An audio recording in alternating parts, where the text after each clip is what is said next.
اعوذ باللہ من الشیطان الرجیم بسم اللہ الرحمن الرحیم الحمد للہ رب العالمین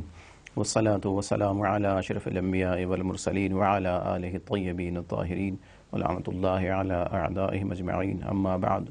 فقد قال اللہ الحکیم فی کتابہ المبین وہو اصدق الصادقین وقولہ الحق بسم اللہ الرحمن الرحیم اطیعوا اللہ واطیعوا الرسول واولی الامر منکم۔ ہمارے گفتگو کا موضوع ہے ترویج ولایت میں صدیقہ طاہرہ بی بی زہرا سلام اللہ علیہا کا کردار۔ ہم نے اس سے پہلے عرض کیا کہ بی بی زہرا سلام اللہ علیہا نے اپنی جان کی پرواہ کیے بغیر ولایت کی ترویج کی اور ولایت کا دفاع کیا، اور سخت ترین حالات میں امام کی اطاعت کر کے ولایت کی ترویج کی اور امامت کی ترویج فرمائی۔ دوسرا طریقہ جو بی بی زہرا سلام اللہ علیہا نے ولایت کی ترویج کے لیے اختیار کیا، وہ جو غاصب اور نامشروع خلیفہ تھے ان کی بیعت سے انکار کر کے کیا۔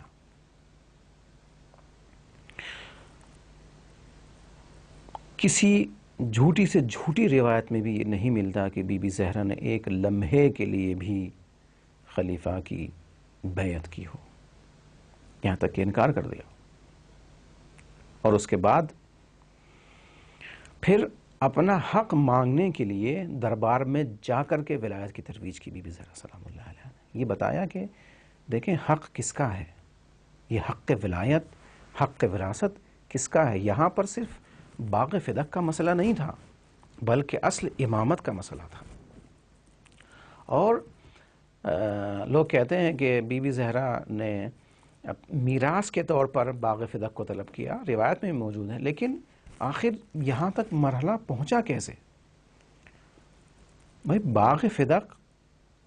رسول اکرم صلی اللہ علیہ وآلہ وسلم نے اپنی زندگی میں بی بی زہرا کے حوالے کر دیا تھا، تمام اصحاب اس کے گواہ تھے،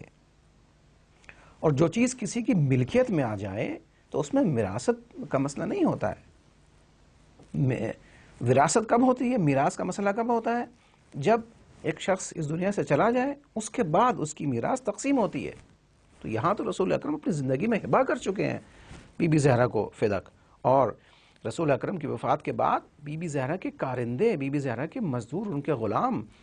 باغ فدق میں مشغول تھے اور ان کے ہاتھ میں تھا فدق، لیکن خلیفہ نے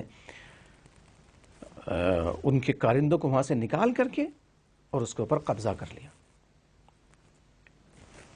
قانون اسلامی کے مطابق اگر کسی شے کے بارے میں اختلاف ہو کہ یہ کس کی ملکیت ہے تو یہ دیکھا جاتا ہے، اگر دلیل نہ ہو تو یہ دیکھا جاتا ہے کہ یہ شے کس کے ہاتھ میں ہے، جس کے ہاتھ میں ہوتی ہے، جس کے انڈر میں ہوتی ہے، اسی کے حق میں فیصلہ دیا جاتا ہے۔ تو یہاں پر تو بی بی زہرا کے حق میں ہے، بی بی زہرا کے ہاتھ میں ہے فدق،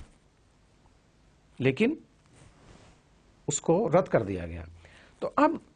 جب ایک مسلم حق کو چھین لیا گیا، غصب کر لیا گیا، تو اب بی بی زہرا اس طرف سے وارد ہوئی کہ اگر تم اس کے قائل نہیں ہو، اگر تم اس کو جھٹلاتے ہو کہ یہ میری ملکیت ہے، رسول اکرم نے اس کو میری ملکیت میں دے دیا تھا، تو حد اقل وراثت کے قانون کے مطابق تو یہ میرا ہے، اس میں میرا حق ہے۔ اس وقت بی بی زہرا نے اس وراثت کے مسئلے کو چھیڑا ہے، اور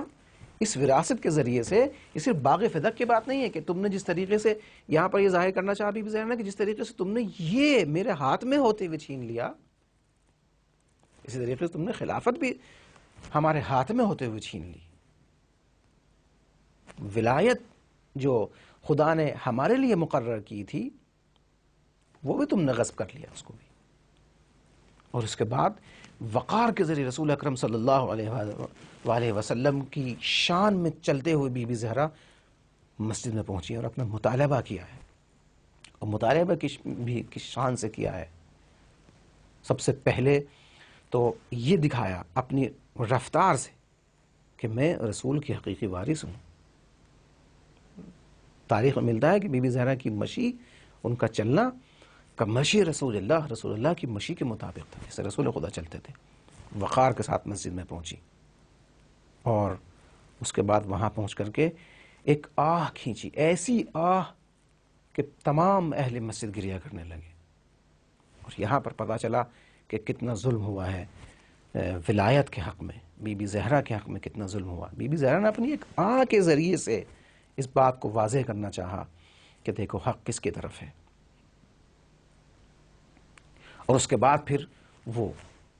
عظیم الشان خطبہ ارشاد فرمایا کہ جو تاریخ میں ثبت ہے اور رہتی دنیا تک اس کا کوئی جواب نہیں لا سکتا. اس خطبے کے ذریعے بی بی زہرا نے ولایت کی جو ترویج کی ہے، ولایت کے بارے میں جو نکات بیان کیے ہیں، وہ واقعاً اتنے عظیم ہیں کہ اگر صرف ان کے اوپر انسان غور کرے